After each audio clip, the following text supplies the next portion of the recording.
అందుకే అధ్యక్ష తమరు కూడా అక్కడి నుంచి ఆదేశాలు ఇవ్వండి, దీని మీద చర్చ జరగాలి. మీడియా మిత్రులకు కూడా నేను అడుగుతున్నా, మీ సంఘాలు ఏవైతున్నాయో సంఘాల నాయకులను కూడా అడుగుతున్నా, ఎవరో జర్నలిస్టులు లిస్ట్ ఇవ్వండి. జర్నలిస్ట్ అనే పదానికి డెఫినేషన్ ఏందో ఇవ్వండి, ఆ లిస్ట్ ఇవ్వండి. ఆ లిస్టులో ఉన్నోళ్ళు ఇట్లా తప్పు చేస్తే ఏం శిక్షిస్తారో మీరు నిర్ణయించండి. ఆ లిస్టులో లేనోడు జర్నలిస్ట్ కాడు, జర్నలిస్ట్ కానోడిని క్రిమినల్ కిందనే చూస్తాము. ఆ క్రిమినల్స్ని ఎట్లా జవాబు చెప్పాలనో గట్లనే చెప్తాం. ముసుగేసుకొని వస్తే ముసుగు ఊడవికి బట్టలు గుడ్డలు ఊడదీసి కొడతా అని చెప్తున్నా. నేను తమాషా చేయొద్దు. నేను కూడా మనిషిని, నాకు చీమునెత్తురుంది. అన్నిటికీ బరాయించుకుంటే తప్పులని అన్నిటిని మోసుకుంటే ఏదో కుర్చీలు ఉన్నా కాబట్టి ఊరుకుంటా అని ఏమన్నా ఏషాలు ఏదలుచుకోరాం. అన్ని చట్టపరంగానే చేస్తా. చట్టాన్ని పరిధి నేను దాటను. ప్రతిదానికి శిక్ష ఒక విధానం ఉంది. ఏది కూడా పరిధి దాటను, ఎందుకంటే నేను ముఖ్యమంత్రిని.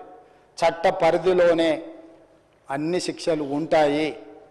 జర్నలిస్టులకు కూడా నా సూచన, ఎవరు జర్నలిస్ట్